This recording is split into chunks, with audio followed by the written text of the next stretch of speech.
Guys, we are in Eagle, Nebraska at the headquarters of KCDC Designs. That's Keith McGinnis. Dude, let's get busy. We got a marble floor, but first we got to prep this stuff. And I'm so happy you brought the grinder whisperer with you, dude. I'm the grinder whisperer. Grinder whisperer. You ready to make the most fantastic marble floor? I'm stoked. Just stand there and look pretty. Okay. My name is Paul Gustafson. I'm with Niagara Machine. We're the world's largest distributor for Lavina, which is a super abrasive grinder. We have DymaPro, Turco, and then have a lot of other brands, but really Lavina and DymaPro are our major brands. What happens when OSHA rolls by and they see a big cloud of concrete dust blown out of the garage? They like to stop and hand out fines. Yes, a lot of money. They'll put you out of business. If you're going to put epoxy down, I'm not going to grind wet. Now I got to wait for all that to go, right? Absolutely. Not going to happen. We're going to vacuum that stuff up. Why pick a vacuum like this? So one, right, lungs, safety, all that, right? So that's the purpose of the HEPA vacs. These have 3 HEPA filters in them. Nice. And they also have 3 motors, and these are automatic pulsing. So they will pulse individually and then also pulse all of them at the same time. And they're keeping the filters clean for maximum suction. You have kids? Yes. Do the diaper genie? Yes. Diaper genie right here. There you go. So it's one long, I want to say it's 60 feet long. It's just one long tube. Like an infinity bag. It's in it. Yeah, absolutely. There you go. Sweet. Yep. Right. So this is me sitting in here filling it with dust. Filled with dust. You're going to pull down a little bit. Yep. Zip tie through. Boom. And that, now we've created our contained. bag. It's contained. Now I'm a fan of give yourself some room. And it's a handle. Absolutely. Basically creating now the bottom of the next bag. And then just, just kind of slice it here. And some guys do this, some guys use a scissor. Now, when you do pick it up, don't pick it by 1, pick it by 2. Be a Boy Scout. There you go. All right. So that's our vac. That's our grinder. And so what we want to do on here, we've got, and they're color coded. Mm-hmm. Gray is a medium bond. Thank you. Or is that universal color coded? Not at all. Not at all. Not at all. So it depends on your manufacturer. It does. It depends on your manufacturer. We talk about the concrete. Mm-hmm. So what's the hardness of your concrete? Right. Right. So you scratch it and it's extra hard. Other manufacturers go by what's the bond of your metal. So it's extra hard concrete. Give me soft bonds. So it's a little bit of mental gymnastic. Copy that. Efficiency is always good. Yep. So this is a scratch test. So if you're down in Florida where they're using seashells. Yeah, it's your aggregate, right? Yeah. Mm-hmm. You pull out this one that's plastic and copper and scratch it. That's going to scratch it. Out in Oregon, they use granite. So boom, much harder than it would be in Florida. And I just recently moved to Texas where they use limestone. That stuff is soft. I'm scratching 2s and 3s. In Oregon, I was scratching 7 and 8. And like the situation we have here, we have this floor, and then we have a separate floor. Now, it might be 1 pour, even though there's a wall, but sometimes you'll come in. 2 pours. 2 pours. Scratch test both of those because they might be completely different. Be open to changing your tooling. Yes, sir. As you're going, if you start seeing like, it's cutting differently, as I say, let the floor talk to you. If you're going from a lot of dust to no dust, something went on. Yep, something's changed. Exactly. So check it out. Cool. But this is how you test. Let's do it. This is a scratch test. We'll get down here. And it's very simple, but very important. The big question is, well, how hard, right? So how hard are we pressing? We just kind of, dilly-dally in. Writing on a pad of paper? You might be old enough. I know I am. Remember 3 carbon copies? Oh, yeah. There we go. All right. So about 3 carbon copies. So I'm going to use this little piece of glass. Okay. So it says 5.5 on here. Mm-hmm. So what I'll do is I'm going to find a 6 because that's just a little bit harder, right, than the 5. Okay. So the 6 should scratch our piece of glass. Right. Exactly. And so what you're doing is you're pushing until you get a scratch. That's the same pressure you'll want to use. There we go. Boom. So then we have a scratch. So what we're looking for is a nice scratch and kind of a poof of dust. So come down and just, a little bit of poof. I'm going to go to 8. Not much of a poof. No, a little less there. A little less. So let me jump down to a 7 just so I can show that it will just kind of just goes right across. It's getting barely there. Barely any. So it's now, hard concrete.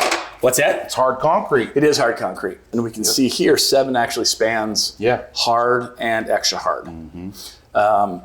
I prefer, personally, I'm going to go to the other one. You're going to go harder. I'm going to go, to the harder concrete because I can be more efficient. Sure. And I can move faster. Vacs are covered. Grinders are covered. What else are we dealing with here? Well, so the grinders, right? They take care of everything flat. The field, right? The field, the edges, all that, which works great. But once you hit anything below flat, right? A valley. You can't sit there and dig. You can't. No. So that's where you have a shot blaster that comes in handy. Instead of using, the diamond tooling, you're actually using metal shot. Like this is baby bird shot. Baby bird, that's exactly it. So when you first get the shot blaster, or when you're using it and you're all done, it's the end of the day, you have on the bottom, it's full of shot, and that's after using it. When you get it new, you'll see just 3 magnets, and they'll be bare. If you go to use it, and then you start it, all of a sudden your shot will, the shot here will just start throwing out everywhere, all right? So what you do when you first get it, and before you start using it every day, is you fill it with this shot. You can either pour a pile on the floor and drop it in, or take a handful and just kind of put it up on the magnets.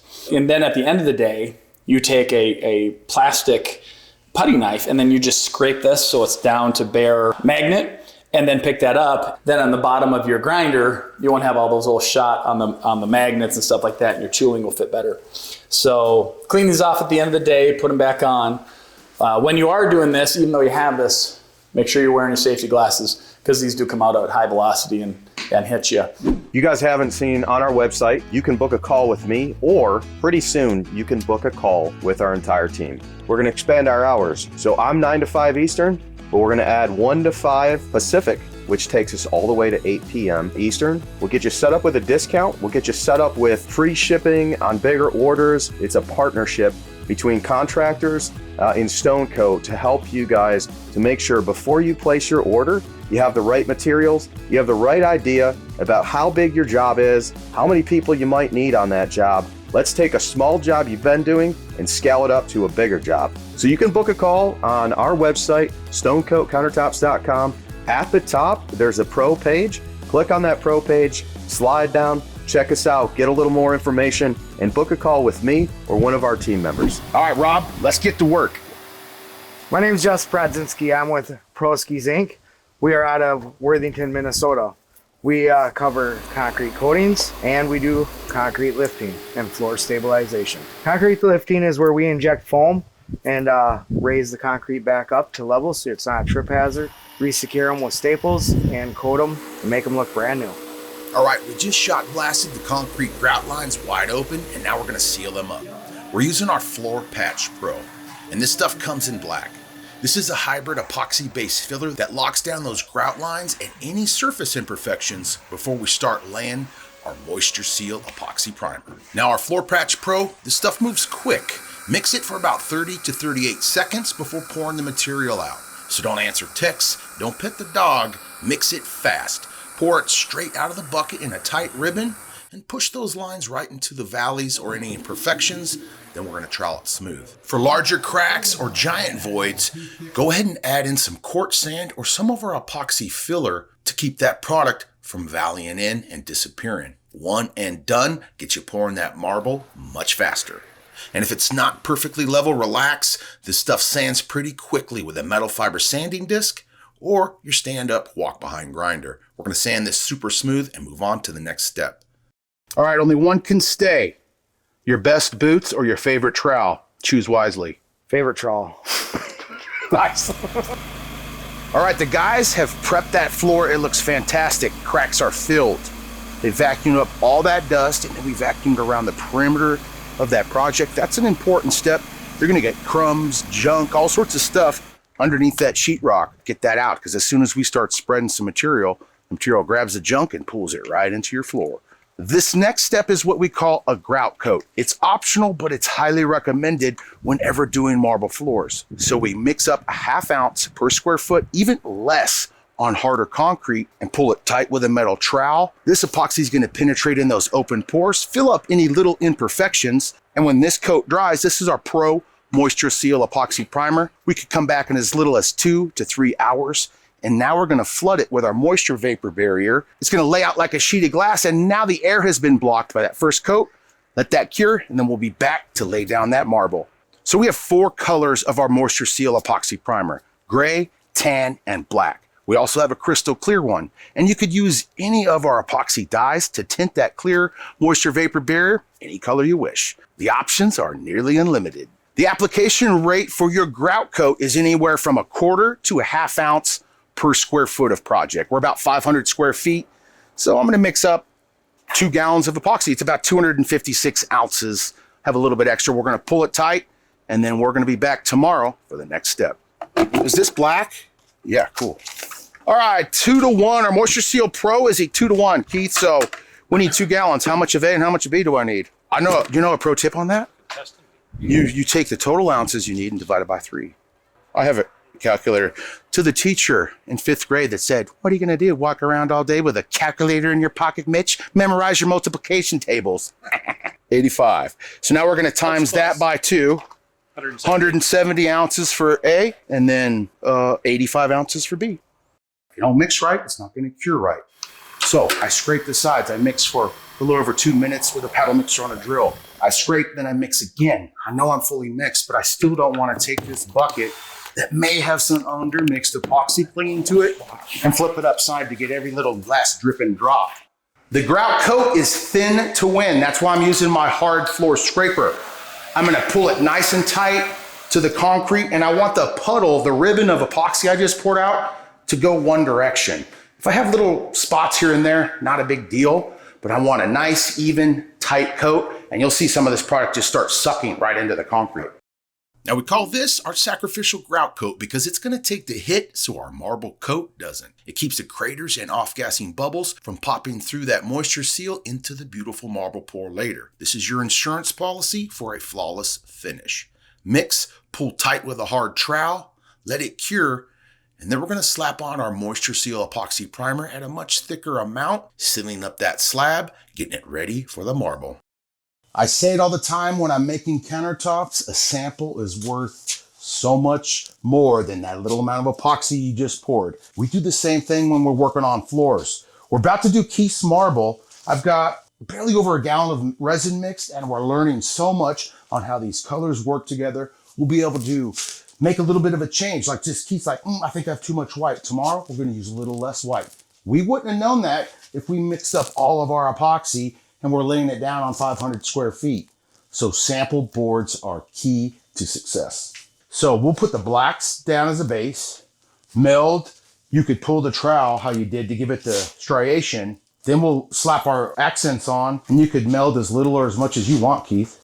We got our battle plan. We figured out our color ratio from that sample we did yesterday. You know, we had a lot more white mixed up than you really wanted. Yep. So these are our base colors, our largest amount of material.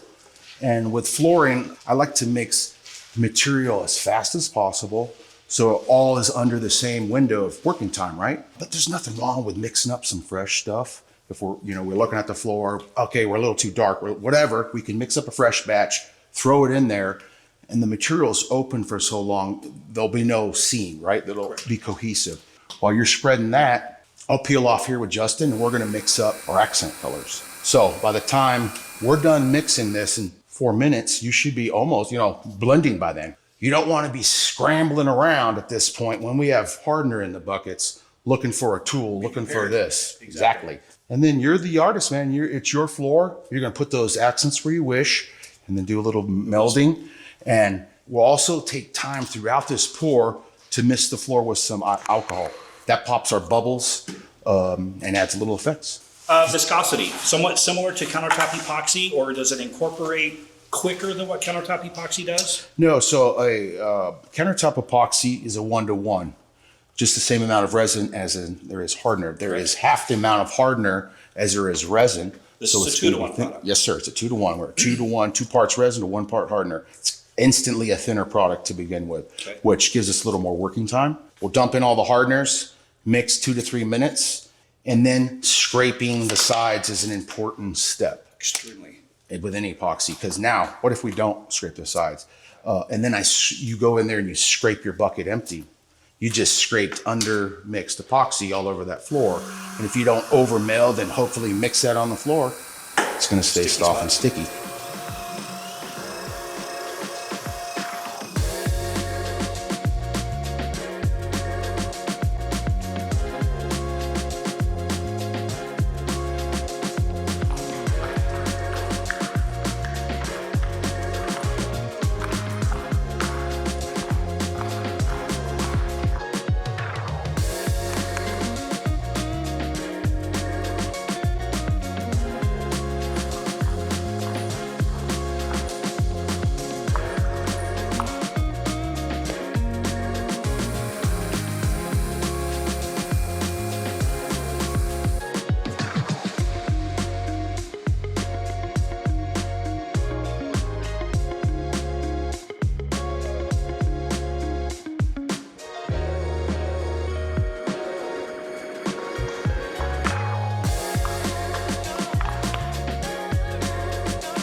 Now that color coat is dry and she's looking beautiful, we're back for the final step, the Flooring Ultimate Top Coat. It comes in a glossy and a matte version. We're going glossy today because it really shows off all those marble details. First up, prep. We're knocking down any high spots with a black janitorial pad on a swing buffer. Nothing crazy, we're just smoothing it out. We're creating a mechanical bond for that urethane top coat. Then we're vacuuming and wiping the entire floor down with denatured alcohol. And I'll say it again for the people in the back, do not use acetone. Before we mix, delint those rollers with tape and have backups ready. If you see fuzz in your top coat, congratulations, you just invented a new texture. You're gonna want 3 big 18-inch rollers, a couple 2 6-inch mini rollers for those edges and perimeters. For every wet roller, have about 3 dry rollers. Once mixing starts, it's go time, so stage your tools like you're actually wanting to finish today. Mixing is simple. It's a 2-to-1 ratio by volume. Mix the full kit or measure up what is needed. We're going to mix with a paint stick for about 60 to 90 seconds, and then it's time to get moving. You got about 35 minutes of work time, so a couple helpers here would be highly recommended. And sorry, Luke was having a brand new baby, so I didn't get the best footage of me rolling it out here, but the process is the same as always. I cut in the perimeter first with a 6-inch mini roller, and then I switched to a 3/8-inch microfiber roller for the main floor.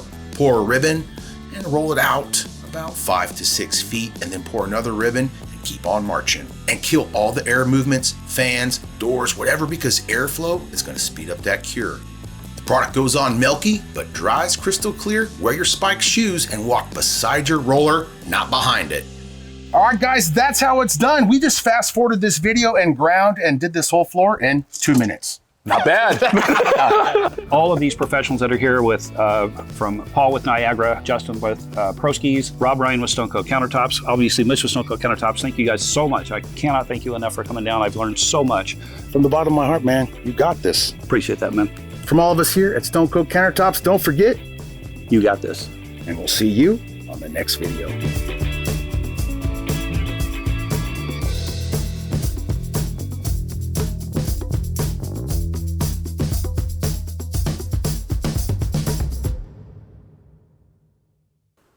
Thank you.